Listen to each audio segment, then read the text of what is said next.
December 1941. A blizzard tears across the coast of Greenland as American engineers step into the white void. Wind howls at 60 miles per hour. The temperature is so low that tools freeze to bare hands within seconds. Yet somewhere beneath their boots lies the most impossible construction site of World War. To a runway carved straight into the Arctic ice. The US Army calls it Bluey West 8, but the men who work here have another name for it. The airfield that shouldn't exist. Why build an airstrip in one of the coldest places on Earth? Because America needs a bridge, a frozen highway across the Atlantic.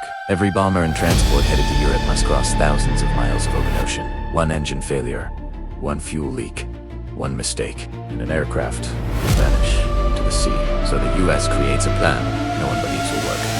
Build landing fields on Greenland's glaciers, make the ice itself the runway. At first, the Danish advisors insist it's impossible. Glaciers move. Ice cracks. Snow drifts barely anything left outside for more than a few hours. But America pushes forward.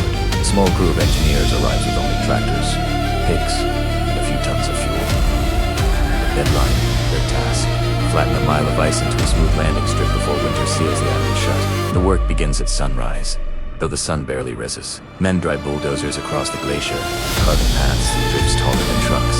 Others use hand tools to chip away at blue ice as hard as concrete. Every night, the wind erases their progress. Every morning, they start all over. But then, something changes. They discover that beneath the loose snow is glacier pavement, a dense, ancient layer that can support the weight of heavy aircraft. If they can reach it, the airstrip will work. Working in temperatures that freeze engine oil solid, the team cuts deeper and deeper until the glacier reveals its surface. For the first time, the engineers believed the plan might succeed.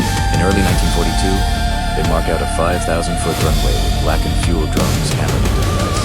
Drifts threaten to swallow them, so crews patrol the airfield every hour, clearing snow before it hardens into unbreakable crust. After weeks of non-stop labor, the impossible runway stands ready. The test pilot arrives in a battered C-50, circles once, twice, then lowers his landing gear toward a strip of ice carved by nothing but muscle and determination. The plane touches down, skids slightly, and slides with perfect style.